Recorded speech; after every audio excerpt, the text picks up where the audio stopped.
The intention for this meeting, as usual, is to support you in achieving your greatest life and to know true fulfillment and to actually be able to have clarity about who you are and your purpose and your true desires at all levels.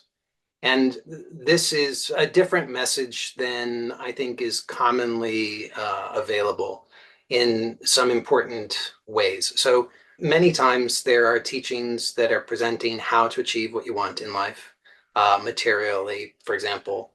So how you could improve relationships or how you could improve your financial situation or how you can improve your health. And those could be presented in a variety of ways. Some of them are very, very practical, step by step.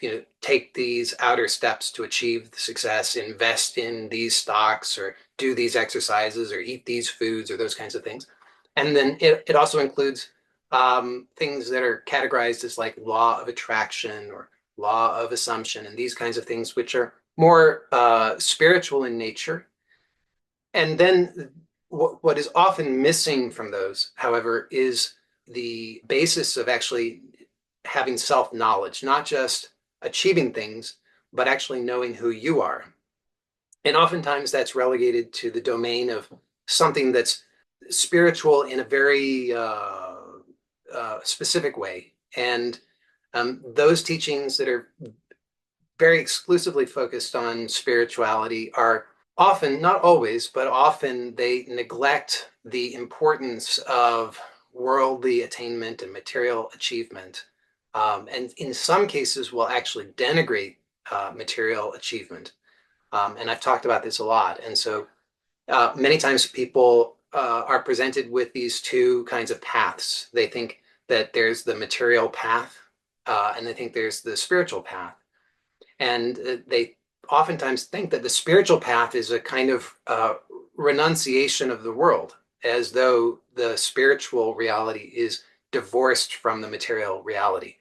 And that's actually not true. And it's a disservice to the majority of people, particularly people who are getting their content from the internet, for example. And the reason why is because people who are getting their content from the internet or from books, by and large, are people who are living in the material world. And so they have bills to pay, and they have children and spouses and employers and employees, and they're navigating all of the material reality. And so they are not renunciates. That's an important distinction. So if a spiritual path is presented to people who are living in this world, in a material world, trying to achieve their basic material needs, then, and if it's presented that the only way to achieve spiritual success is to renounce the world, then there's a conflict there. And that causes stress for people, and it causes dysfunctional thinking and a lot of problems for people. And so I present something different, and I just want to make sure that that's clear. I think for most people here, you understand that, but it's always worth repeating, because the teachings that are commonly available are different than what it is that I'm presenting. There's definitely overlap, but what I'm presenting is something that is more holistic.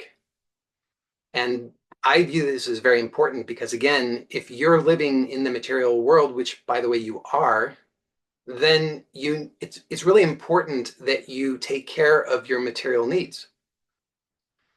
And that's important for your spiritual fulfillment, because if you think about it, if you are struggling with stress because of finances or relationship dynamics or because of your health, then that makes it really difficult to get sufficient clarity about your spiritual nature and spiritual fulfillment. In other words, if you think that the only way to achieve spiritual fulfillment is to isolate yourself and meditate for 12 hours a day, then you're not going to be able to do that if you're stressing about how you're going to feed yourself and your family. And so being able to provide for your material needs and fulfill your material desires that are authentic to you is important for your spiritual fulfillment as well. So, and conversely, if all you think that you want is the material stuff, then it's also important for you to understand that the material stuff is not actually divorced from the spiritual reality. They actually go together because the material reality uh, emanates from and is one with the spiritual reality. And I'll talk a little bit more about why that is. Um, so the oftentimes we're taught that the material reality and the spiritual reality are somehow separate. But uh, if you think about what a spiritual reality is, or what spirituality really is, what are we really talking about? And I would suggest that we're really talking about that which is immaterial, so not material. So we have this sort of fundamental division. There's the material and immaterial. So immaterial would be spiritual, and material would be that which is material, substantial, that which is of the world, which we can see and feel and taste and touch and smell and these kinds of things. So if you think about it for just a moment, it becomes clear that there's not actually a real division between the two. So I often talk about them as two sides of one coin. You cannot have a one-sided coin. It's not a reality. All coins have two sides. And so in the same way, the spiritual and the material are two sides of one coin. If you try to have one without the other, you're fooling yourself because they always go together. And so there are several ways to understand this. One is just directly. You can notice that your experience of the material reality, let me take a step back. That material reality, the world, all objects and people and places and experiences are known to you through your perception. So just take a moment and notice that. Notice that everything that you know of the world, you know through your perception. And your perception consists of your five senses. So you see things, you hear things, you feel things, you smell things, and you taste things. And other than that, you don't have any experience. Sometimes people say, well, what about thoughts? Well, think about thoughts for a moment. How do you know about thoughts? If you were unable to see, hear, feel, taste, or smell, how would you think? So for most people, thoughts are primarily either auditory or visual. So we usually think or hear our thoughts. Some people will predominantly feel their thoughts. But you cannot have any thoughts without the five senses because the thoughts are really just a particular configuration of sensory data. So it's just another experience. Your thoughts are an experience the same. You experience your thoughts in the same way that you experience the world because it's all experienced through your five senses. So as far as you know, the world consists only of your five senses. You have no access to anything of the world other than through the five senses. So it's only a trick of your mind that would tell you that there is something that is known other than through the five senses.